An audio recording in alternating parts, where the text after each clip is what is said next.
la obligación, no necesariamente. Por lo tanto, basta con que haya una vulneración o una violación a una obligación internacional. Una de las consecuencias de la desaparición del daño como elemento configurador de esta relación jurídica, es decir, como elemento configurador de la responsabilidad internacional, es que ahora la responsabilidad es con todos los estados que vean modificada su situación y no solo con quien recibe el daño.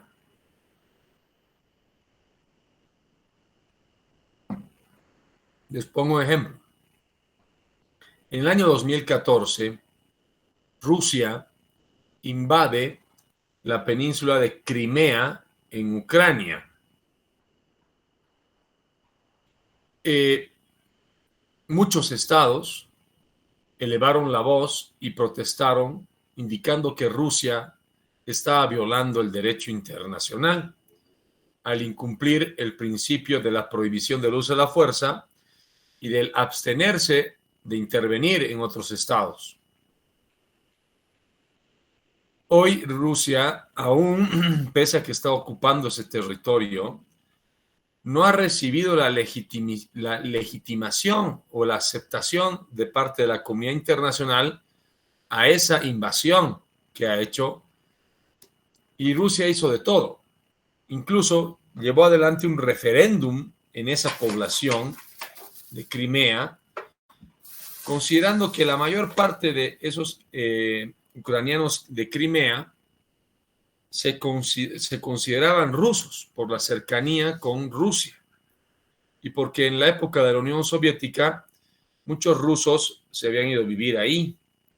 Entonces sus hijos, sus nietos, siempre han vivido con la idea de ser parte de Rusia. Pero en realidad, pese a que el referéndum que llevó adelante Putin, el presidente Putin en Ucrania, ganó el sí, es decir, de que querían ser parte de Rusia y ya no de Ucrania, aunque se haya dado esto, para el derecho internacional, una ley interna o una decisión interna no modifica el derecho internacional, porque para modificar el derecho internacional se necesita el acuerdo de los estados. Entonces, que Ucrania, por eso hasta la fecha, no ha cesado en reclamar su propiedad, su soberanía sobre Crimea. Y uno dice, pero esta es un problema entre los dos países, uno podría decir. Si al final Rusia termina quedándose con Ucrania y se legitima esta cesión de Crimea, pues listo, está bien, es un problema de los dos países. Pues no es tanto así. Si se llegase a legitimar que un Estado puede, por la fuerza, vulnerando el derecho internacional, quitarle territorio a otro Estado, esto podría perjudicar o modificar la situación internacional del derecho internacional como tal. Se estaría poniendo en tela de juicio un principio clave del derecho internacional actual, que ese es el que he mencionado, la prohibición del uso de la fuerza, la no anexión de territorios de manera ilegítima, la no intervención en asuntos de otro Estado, o como es el territorio de otro Estado. Entonces, la comunidad internacional, las reglas por las cuales se rige la comunidad internacional estarían en vilo.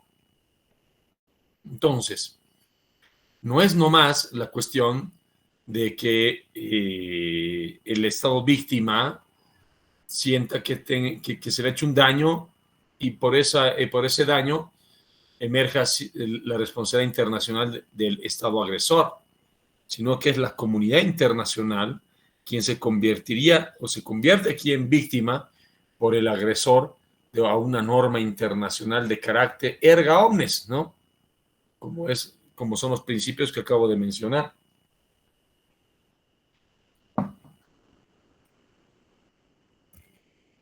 De ahí que siempre, desde ya hace 30 años, la Comisión de Derecho Internacional, a la cual nos referimos también en la anterior clase, ha desarrollado y elaborado un proyecto de artículos sobre responsabilidad del Estado por hechos internacionalmente ilícitos y que ha sido aprobada por el Comité de Redacción de la segunda lectura en la ONU, dentro de la propia Comisión de Derecho Internacional, pero que a la fecha no se ha convertido en un tratado, sigue siendo un proyecto de artículos.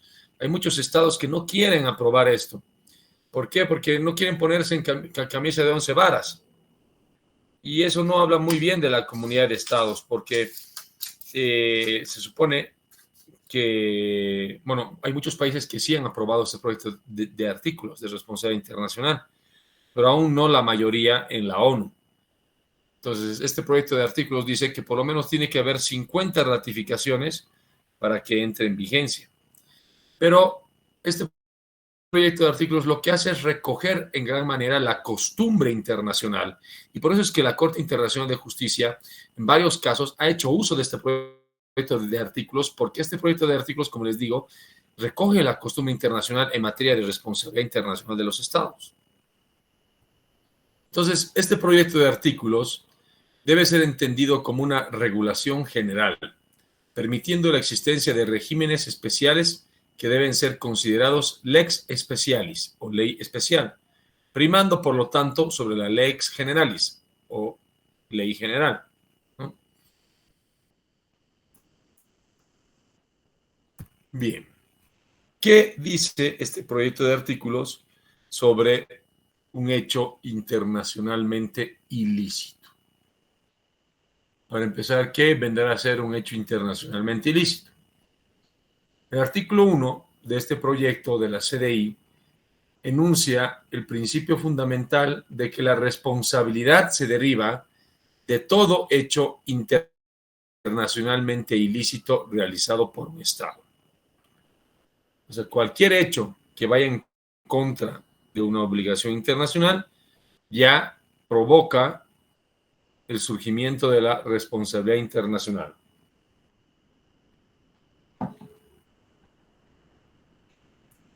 Por lo tanto, en virtud de la comisión del hecho, nace la serie de relaciones jurídicas que conforman la responsabilidad internacional.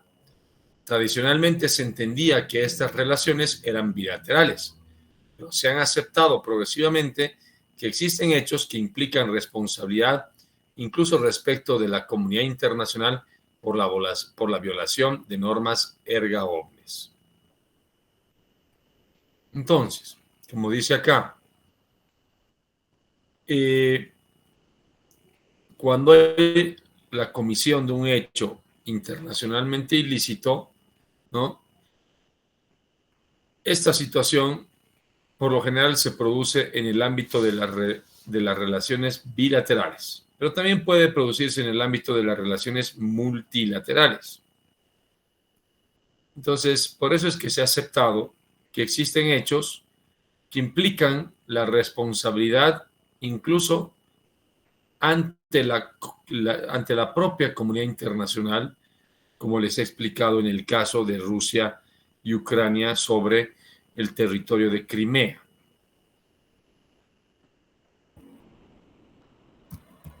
En tal sentido, se atribuye un hecho ilícito a un Estado cuando un comportamiento consistente en una acción u omisión es atribuible a ese mismo Estado. Y por lo tanto, ese comportamiento o ese acto o ese hecho genera una violación a las obligaciones internacionales que el Estado debe cumplir porque previamente el Estado ha consentido en someterse a esas obligaciones, es decir, ha, por ejemplo, ratificado un tratado. Una de las áreas donde se ve de manera muy clara la responsabilidad internacional es en materia de los derechos humanos, en materia del derecho internacional de los derechos humanos. Les voy a mostrar simplemente un fragmento de un caso, ¿ya?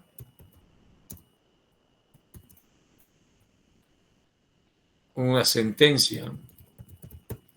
La sentencia del caso IB versus Bolivia en la Corte Interamericana de Derechos Humanos.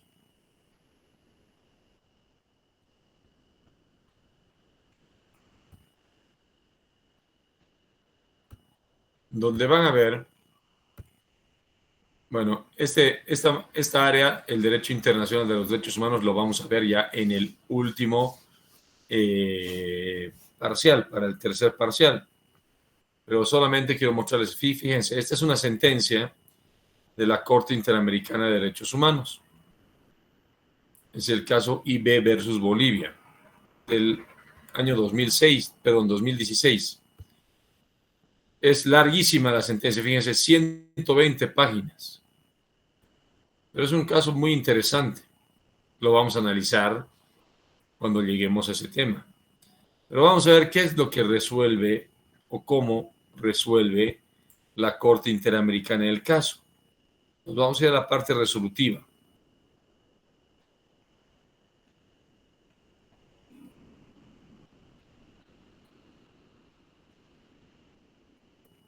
Bien. Ahí está. Fíjense. Dice, no, puntos resolutivos. La Corte decide por unanimidad, tantos, declara por unanimidad, fíjense, que el Estado, o sea, Bolivia, es responsable, cuando está hablando de responsable, está hablando de responsabilidad internacional por la violación de los derechos a la integridad personal, a la libertad personal, a la dignidad, a la vida privada y familiar, de acceso a la información y a fundar una familia, reconocidos en los artículos tantos de la Convención Americana sobre Derechos Humanos en relación con las obligaciones de respetar y garantizar esos derechos y de no discriminar, contenidas en el artículo 1.1 de la misma, así como por no cumplir con sus obligaciones, fíjense, por no cumplir con sus obligaciones bajo el artículo 7A y B de la Convención de Belém do Pará, en perjuicio de la señora I.V., en los términos de los párrafos 147 a 256 de la presente sentencia. De nuevo, aquí vuelve a decir en el punto 4, el Estado es responsable, de nuevo, ¿no?, por la violación del derecho tantos, ¿no? De nuevo, el punto 5, el Estado de nuevo es responsable por la violación de los derechos de garantías judiciales y protección judicial, tantos. Aquí, entonces, lo que está haciendo la Corte Interamericana es declarar, establecer la responsabilidad internacional del Estado. ¿Por qué? Porque el Estado es quien se ha comprometido, es el que ha ratificado y firmado los tratados de derechos humanos. Y cuando un Estado no garantiza los derechos humanos, es susceptible el Estado de ser demandado, en este caso, ante la Corte Interamericana. Fíjense, hay un ejemplo de declaración por parte de un tribunal de la responsabilidad internacional del Estado. ¿Capich o no capich? ¿Se entiende o no? Chicos, ¿me ven o no? Es que se ha apagado mi cámara.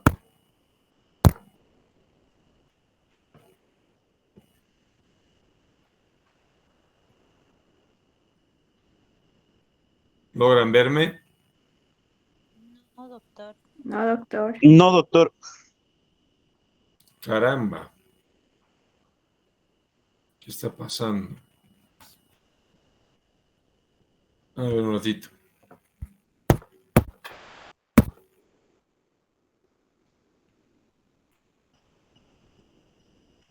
Ahora sí, ¿no? Sí, doctor. Listo. Entonces ahí está un ejemplo de cómo un tribunal internacional declara la responsabilidad internacional de un Estado por no cumplir con sus obligaciones, en este caso, en materia de derechos humanos. Continuamos. Entonces, ¿cuándo existe la violación del derecho internacional? Cuando a través del comportamiento de un Estado, este Estado no se sigue de acuerdo a una obligación internacional. Sea cual sea la fuente y la naturaleza de esta obligación, es decir, puede estar la obligación en un tratado o en la costumbre o en los principios, ¿no? O en la misma jurisprudencia internacional, que son las fuentes del derecho internacional que ya hemos visto cuáles son, ¿no? Entonces, la obligación internacional debe estar en vigor, ¿no? Es decir, debe estar en vigencia para que el Estado, en el momento en que ha realizado el hecho ilícito, sea declarado responsable internacionalmente. La licitud o ilicitud del hecho se establece de acuerdo con el derecho internacional. Es irrelevante que el derecho interno del Estado infractor califique el hecho como lícito. Esto ya lo habíamos visto en la clase anterior, recuerdan. Es decir, un gobierno, un Estado no puede decir, no, yo he actuado de esa manera porque estoy cumpliendo una ley nacional y mi ley nacional me obliga a actuar de esa manera. Ese no es un pretexto, no es una eximiente para no cumplir una obligación internacional. ¿Ya? Por eso es que el derecho interno de un Estado no tiene valor a nivel internacional, no tiene valor jurídico. A nivel internacional solamente pesan las obligaciones internacionales emanadas de las distintas fuentes del derecho internacional. Atribución del hecho.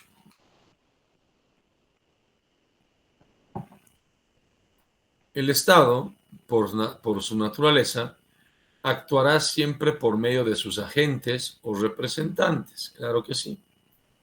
¿Quiénes son sus agentes o representantes? Son el presidente, el vicepresidente, las autoridades electas y también los funcionarios públicos. Por lo tanto, ¿un funcionario puede provocar la violación de una norma internacional? Sí, puede hacerlo. Por ejemplo, cuando un juez, les iré comentando ese caso IB que hace un rato les he mostrado, aunque lo vamos a profundizar cuando lleguemos al tema de derecho internacional de los derechos humanos. Vamos a ver casos. En ese caso, el caso IB, más o menos en resumen, ¿en qué consiste ese caso? Es una señora cuyas iniciales de su nombre y apellido es IB, se ha querido mantener en reserva su nombre para protegerla. A ella se le ha practicado una ligadura de trompas no consentida por ella. Y se lo ha hecho en una clínica de un hospital público en la ciudad de La Paz. Y así un médico contratado por el Estado, por la Caja Nacional de Salud, quien le hizo la ligadura de trompas, pero a través del procedimiento más fuerte, cuyo riesgo de ese procedimiento es dejar a la mujer completamente estéril. Y lo hizo sin su consentimiento después de que ella dé a luz a un bebé. No se le informó a ella que se le iba a practicar eso. Ella no consintió en ningún momento. Y es más, el médico, que ya era una persona ya de una edad más o menos avanzada, en el mismo caso, porque él acudió a las audiencias de la corte, él dijo, pero este es el procedimiento que siempre se hacía, dice él, ¿no? No tiene ninguna importancia consultarle a la mujer, porque ella además ya tenía 5 hijos.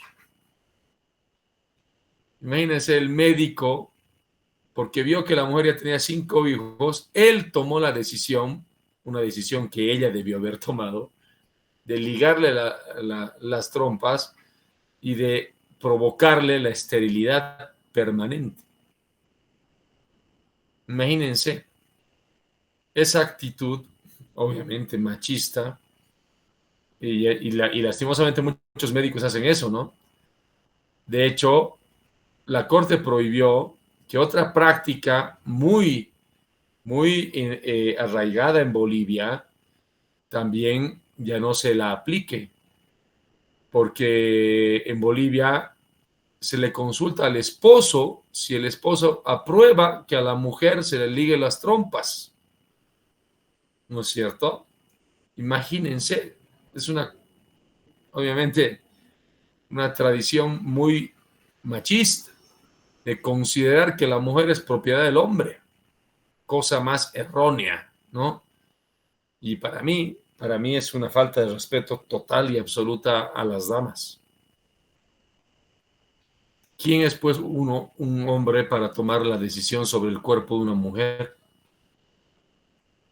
¿No es cierto? Es una actitud además paternalista, de creerse superior que la mujer y ordenar que le liguen las trompas sin el consentimiento de ella.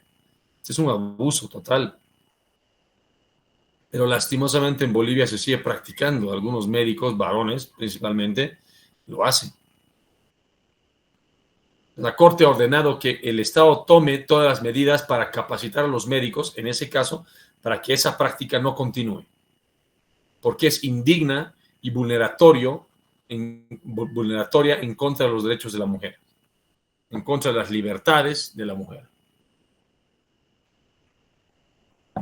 Entonces, en este caso, lo que viene aquí a colación, lo más importante, es que al Estado boliviano se le ha condenado por violar derechos por el acto primero de un médico que fue contratado por el Estado y que actuaba a título del Estado, obviamente, porque actuaba como funcionario público en representación del Estado. Y también se le condenó al Estado, ¿por qué? Porque los jueces, porque la señora Ibe estuvo 20 años litigando en los tribunales nacionales y nunca se le dio justicia a su caso en Bolivia. Hubo una total y atroz retardación de justicia. Y la Corte indicó que el Estado boliviano, por la culpa de esos jueces, incurrió en responsabilidad internacional por no cumplir, por ejemplo, el derecho de protección judicial que está establecido en la Convención Americana sobre Derechos Humanos. Entonces, fíjense, por el actuar de jueces y de un médico, el Estado se hace responsable internacionalmente por vulnerar derechos. En este caso de la señora Ibe. Entonces, no es nomás decir, ay, voy a ser funcionario público y aunque no sepa nada de derechos humanos, ya voy a ser funcionario porque me interesa ganar plata y listo, porque mi amiguito me ha ayudado a tener pega, entonces, listo. Mucho cuidado con eso. Ojo, y la misma Constitución dice lo siguiente, que cuando el Estado se lo condene a nivel internacional por responsabilidad internacional, el Estado va a iniciar una acción de repetición contra ese funcionario que ha hecho incurrir al Estado en responsabilidad internacional. Lo dice en el artículo 113 de la Constitución. Busquen el artículo 113 de nuestra Constitución.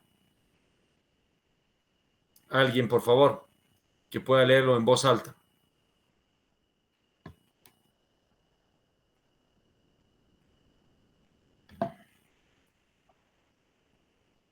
¿Quién tiene el artículo 113 de la Constitución? La vulneración de los derechos, pues bueno, dice las garantías jurisdiccionales y acciones de defensa. El artículo 113, en su primer párrafo, dice: la vulneración de los derechos concede a las víctimas el derecho a la indemnización, reparación y resarcimiento de daños y perjuicios en forma oportuna.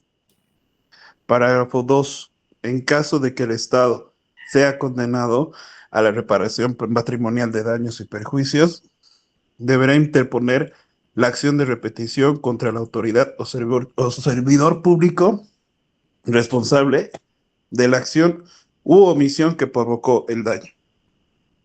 Gracias. Ahí está, pues, ven, no me estoy inventando. O sea, no es nomás, como les digo, ay, que me den peguita y yo, aunque no sepa nada, voy a ir a entrar a trabajar a la alcaldía, o voy a entrar a la gobernación, o voy a entrar a un ministerio. Si vos, por tu accionar, terminas vulnerando derechos de un ciudadano, ese ciudadano puede interponerle al Estado, puede llegar incluso a las últimas consecuencias de llegar a la Corte Interamericana, como la señora IB. No es el único caso. Hay otros casos que vamos a analizar, igual que donde la Corte lo ha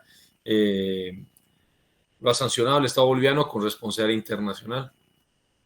Está el caso Trujillo Orosa versus Bolivia, el caso Ibsen Cárdenas, Ibsen Peña versus Bolivia, está el caso, ¿cómo se llama? El caso, siempre me olvido del apellido, ¿no? Pero bueno, hay varios otros más. Y entonces el Estado, obviamente, no va a querer perder. Al Estado, por ejemplo, a la señora IB, al Estado, la Corte le ha condenado con el pago de más o menos, creo, si no estoy mal, $150,000. Y el Estado ya le ha iniciado a ese médico y a esos jueces la acción de repetición. O sea que el Estado se va a hacer devolver los $150,000 con el patrimonio de ese médico y de esos jueces. ¿Qué tal esa? O sea que mucho cuidado cuando vayan a trabajar al servicio público. Entonces, se considera hecho atribuible al Estado el provocado por el comportamiento de cualquiera de sus órganos, fíjense, por el comportamiento de cualquiera de sus órganos. Puede ser el órgano ejecutivo, el legislativo, el judicial, incluso aunque estos se excedan en sus competencias. Y puede ser a cualquier nivel, cualquier institución del Estado.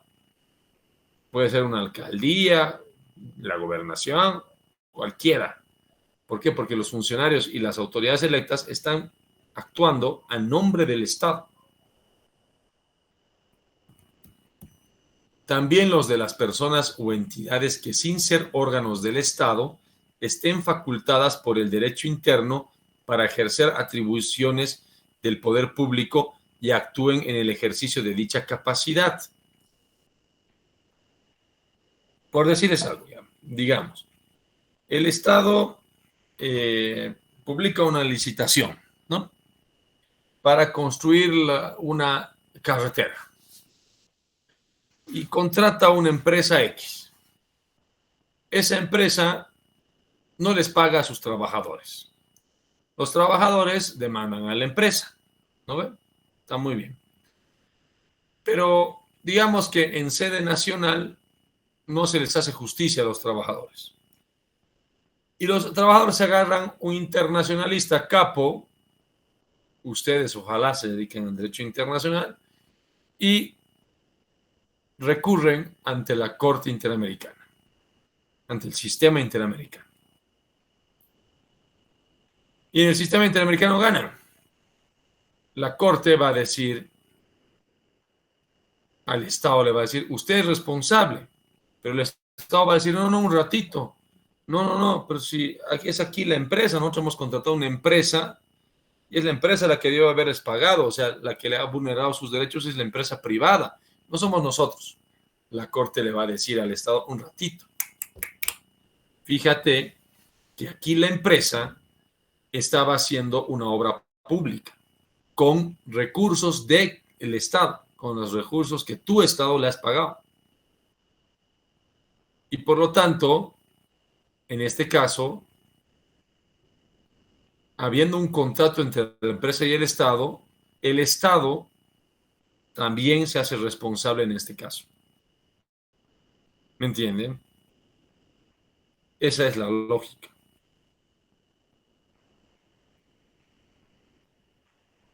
Finalmente, el Estado será responsable por los hechos cometidos por particulares bajo sus instrucciones o control, o si reconoce, ampara o comparte la actuación de aquellos.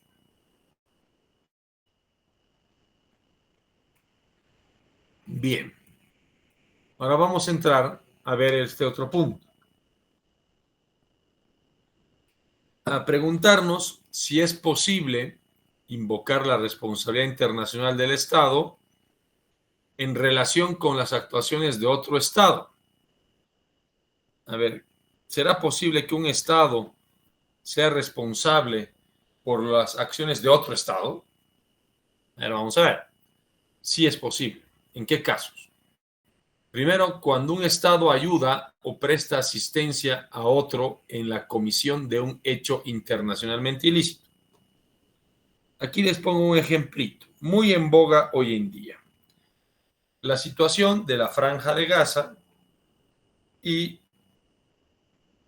los crímenes que actualmente el Estado de Israel está perpetrando en contra de los niños, las mujeres, los ancianos y toda la gente civil de Palestina en la Franja de Gaza, al no permitirles pasar alimentos, al provocar una hambruna masiva y por lo tanto un genocidio masivo. La pregunta es, ¿Estados Unidos también puede ser responsable por estos actos? Según el derecho internacional, sí. ¿Por qué? Por prestarle ayuda y asistencia a Israel. Ahí está. Segundo, en otro caso, cuando dirige y controla a otro Estado, cuando un Estado dirige y controla a otro en la comisión de un hecho internacionalmente ilícito. Por ejemplo, el caso de Puerto Rico, como les digo, ¿no? Es un Estado protectorado de Estados Unidos. Ya les había mencionado esta situación en una clase anterior. Entonces, lo que haga Puerto Rico también lo convierte en responsable a Estados Unidos. Y finalmente, cuando un Estado coacciona a otro Estado para que este otro Estado cometa un hecho internacionalmente ilícito. Es como cuando te obligan a delinquir, digamos, ¿no? Te amenazan con que te van a matar a tu familia si no haces tal cosa. Entonces, más o menos en el plano de la relación de Estado a Estado, cuando un Estado amenaza al otro y la amenaza es de tal grado o nivel que hace que este otro Estado cambie su conducta y esa conducta sea ilícita a nivel internacional. ¿Ok? ¿Se entiende hasta aquí, chicos, chicas?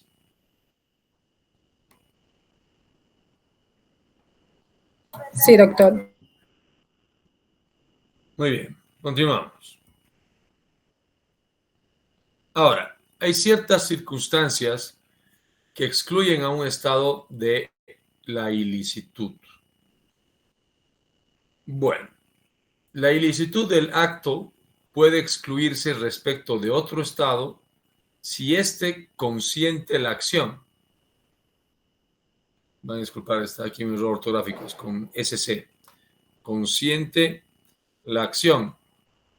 O si se trata de una contramedida respecto de otro hecho ilícito cometido por el segundo Estado contra el primero. ¿No? Es decir, que aquí hay una circunstancia que hace que un Estado no sea ya responsable internacionalmente. Entonces, en este caso, esta es una de las primeras circunstancias, ¿no? También se incluye si se actúa en el marco de la defensa legítima o de la legítima defensa. Aquí esto es algo importante. Por ejemplo, ¿no? El caso de Ucrania, que hace 3 años ha sido invadida por Rusia. Ucrania ha reaccionado, ¿no es cierto? Ucrania, alguien podría decir, pero Ucrania también está haciendo la guerra, porque está también matando a rusos. No, un ratito. Aquí la Carta de la ONU, en su artículo 51, es claro. Dice, todo Estado que ha sido invadido o agredido tiene el derecho legítimo de defenderse. Por lo tanto, el derecho internacional no condena la legítima defensa, pero sí condena la agresión, sí condena al agresor, ¿no? No obstante, existen obligaciones del derecho humanitario y el derecho internacional de los derechos humanos que deben cumplirse en todo caso, incluso en el ejercicio de la legítima defensa, como también deben acatarse las normas jus cogens. Otras circunstancias que excluyen de la ilicitud son la fuerza mayor, el peligro extremo y el estado de necesidad. Estas 3 otras excepciones excluyen al estado de la ilicitud internacional. ¿Ya? La razón de fuerza mayor. Un estado por fuerza mayor tenga que actuar de una manera determinada. Por decirles algo, en un país comienza a haber un desorden, un caos, y grupos armados comienzan a, por decirles, poner en peligro la vida de otros ciudadanos. El Estado acá decide, por ejemplo, declarar estado de excepción o estado de sitio. Y por lo tanto, decide militarizar las calles y reprimir a estos grupos que atentan contra la vida de otros ciudadanos. Ahí hay una razón de fuerza mayor que excluye al Estado de la ilicitud, por ejemplo, le excluye de vulnerar tratados de derechos humanos, ¿no? Entonces ahí el Estado no sería responsable internacionalmente porque está actuando de acuerdo a una circunstancia de fuerza mayor. ¿Entienden? Bien.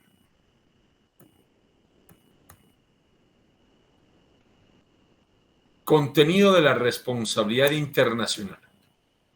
El Estado que incurre en responsabilidad internacional queda sujeto a una serie de consecuencias jurídicas. En primer lugar, no cesa el deber de cumplir con la obligación violada. El Estado debe también poner fin a la conducta infractora, si ésta continúa, y a ofrecer garantías de que no se repetirá. Adicionalmente, el Estado está obligado a reparar el perjuicio causado, tanto material como moral, incluyendo el honor, dignidad y prestigio de un Estado. El proyecto recoge 3 medidas, cada una de las cuales es subsidiaria respecto de las anteriores. ¿Cuáles son esas medidas de reparación que prevé el proyecto de artículos de la CDI? La primera medida de reparación que debe llevar adelante un Estado es la restitución, o también llamada restitutio in integrum, si es posible, y no supone una carga desproporcionada. O sea, que si un Estado, por decirles, por un error hace caer un puente, y es un puente internacional que une a los 2 estados, le está provocando un daño también al otro estado. Entonces, para restituir, para resarcir el daño, este estado tiene que volver a construir el puente. ¿Ok? Otra manera de restituir el daño es la indemnización, ¿no? Incluyendo el lucro cesante, indemnizando a la otra parte. La otra forma es la satisfacción, que puede consistir en un reconocimiento de la violación, una expresión de pesar, una disculpa formal u otros actos adecuados siempre que no sean desproporcionados respecto del perjuicio ni humillantes para el Estado responsable. ¿Esto qué quiere decir? Que a veces basta con una sola disculpa. Por ejemplo, si un presidente ha hablado mal de otro país, por ejemplo, el caso del actual presidente del Perú, ¿no? Que dijo que Bolivia es un país, un estado fallido y no sé qué, y hace unas semanas nada más, ¿no? Y esto ha acarreado, digamos, la respuesta del gobierno boliviano, exigiéndole una disculpa. Ahora, creo que la presidenta del Perú no se ha disculpado, ¿no? Pero eso meritaba una disculpa formal de parte del otro Estado. Entonces, hay cuestiones que se pueden arreglar a través de la disculpa simplemente, o del reconocimiento de la violación. Bien, ¿se entiende hasta aquí, chicos, chicas? ¿Alguna pregunta, alguna duda?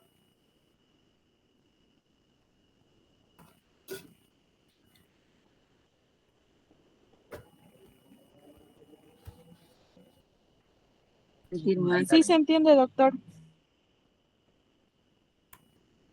Muy bien, un segundito, por favor. Deme un minuto, ahorita estoy con ustedes.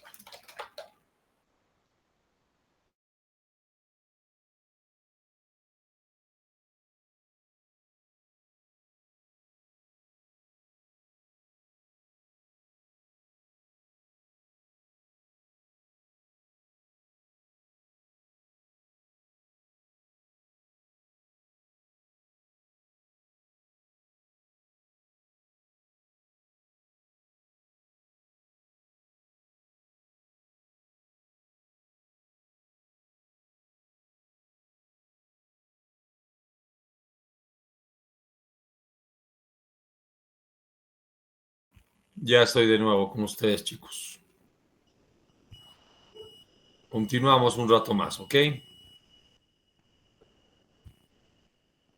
Bien, entonces estas son las medidas por las cuales un Estado puede restituir el daño causado.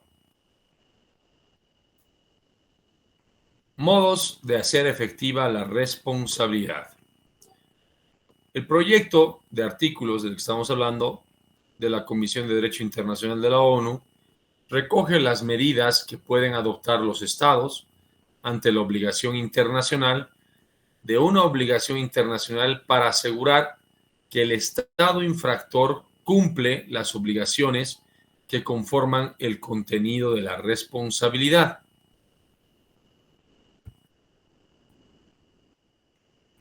El proyecto de la Comisión de Derecho Internacional recoge las medidas que pueden adoptar los Estados ante la violación de una obligación internacional para asegurar que el Estado infractor cumple las obligaciones que conforman el contenido de la responsabilidad. ¿Qué quiere decir entonces todo esto?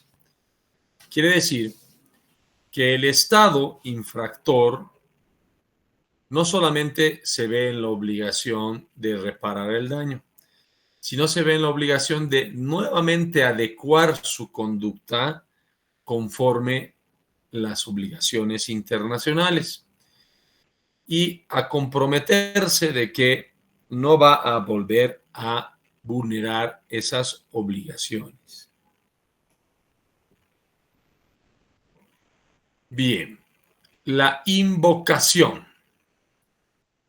¿Qué es una invocación? ¿En qué consiste? Consiste en la adopción de medidas relativamente oficiales, como la presentación de una reclamación o la incoación de un proceso jurisdiccional o cuasi jurisdiccional. La mera protesta no debe entenderse como invocación de responsabilidad. Entonces, la manera institucional por la que un Estado víctima puede exigir que a otro Estado se le condene por responsabilidad internacional por los hechos ilícitos que ha cometido, se da a través de los mecanismos jurisdiccionales o cuasi jurisdiccionales. Cuando hablamos de cuasi jurisdiccionales, por ejemplo, puede ser el arbitraje internacional.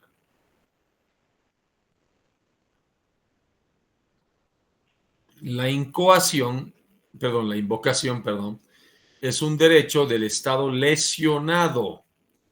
Si son varios los afectados, cada uno podrá invocar la responsabilidad por separado o pueden demandar conjuntamente.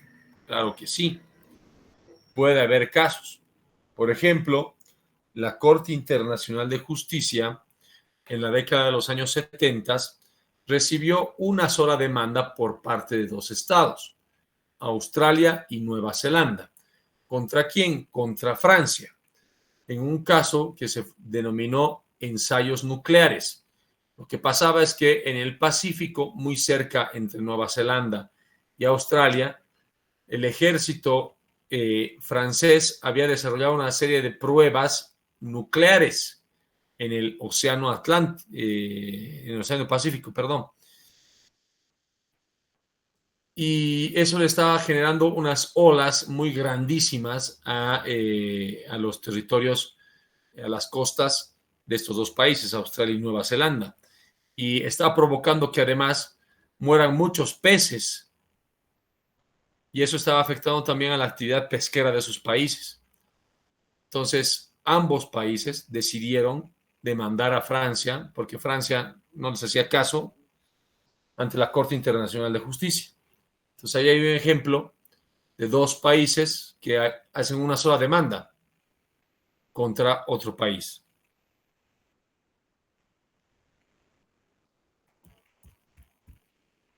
Un Estado, entonces, puede invocar la violación de una obligación que el Estado infractor tiene frente a un grupo de Estados o frente a toda la comunidad internacional, si se le afecta especialmente o si la violación es de tal índole que condiciona el cumplimiento por las demás partes, como es el caso del incumplimiento de un tratado de desarme, como podría ser ese el caso, ¿no? Por ejemplo, ¿no?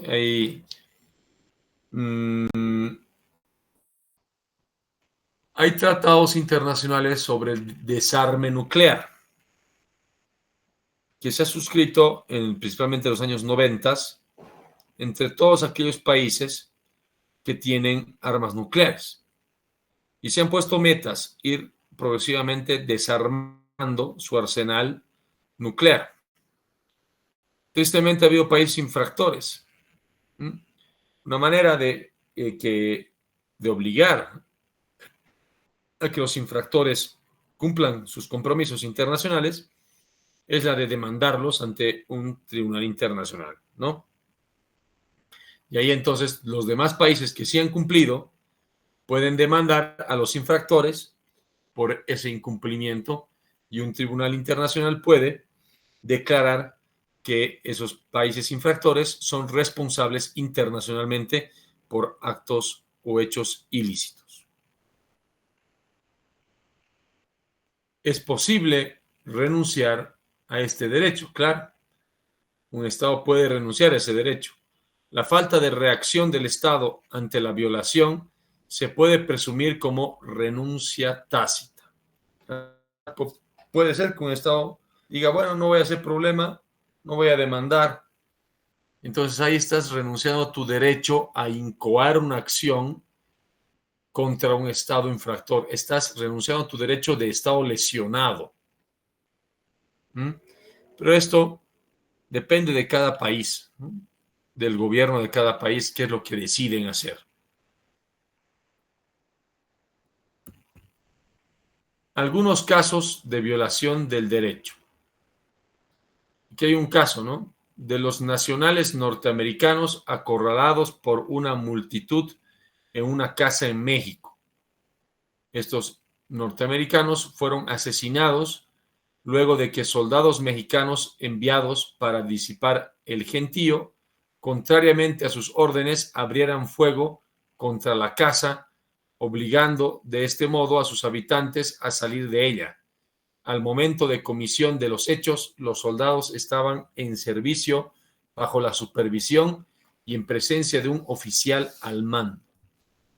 Esto sí se dio, si no estoy mal, en los años 80 en México, y ocurría este hecho, ¿no? Que generó la reacción de parte de los Estados Unidos y se llegó a una conciliación entre los dos estados. No llegó a un tribunal internacional y México pagó el resarcimiento principalmente a los familiares de las víctimas.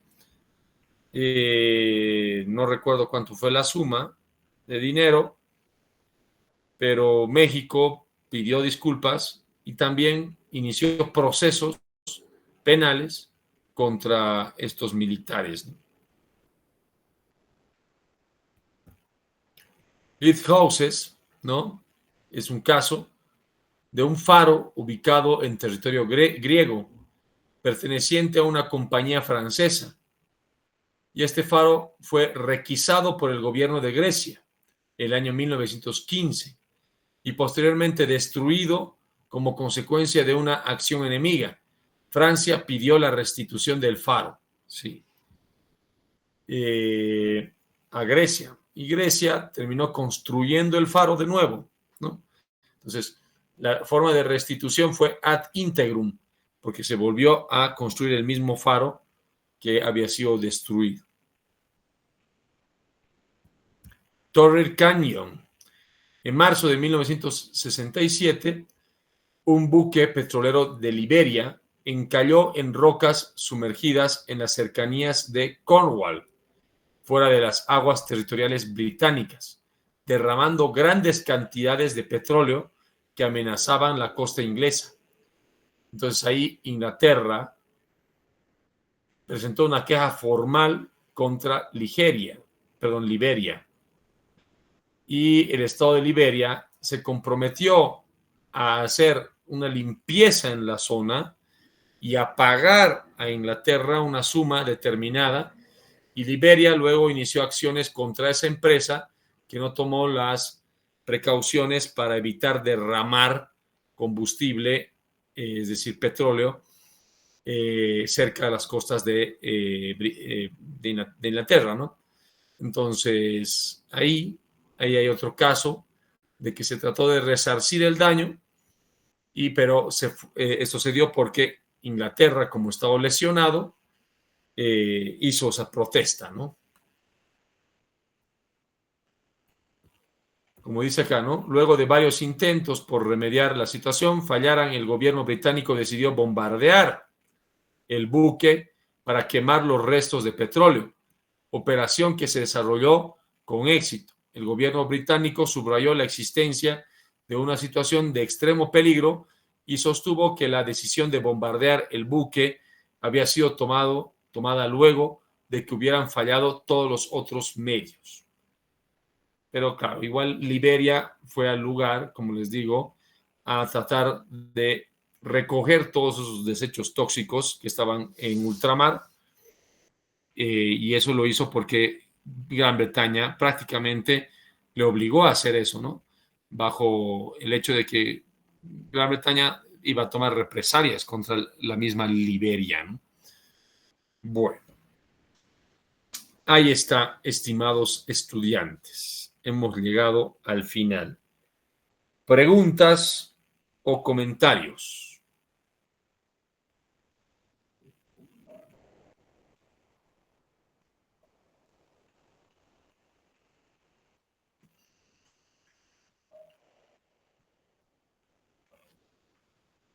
¿Está todo claro?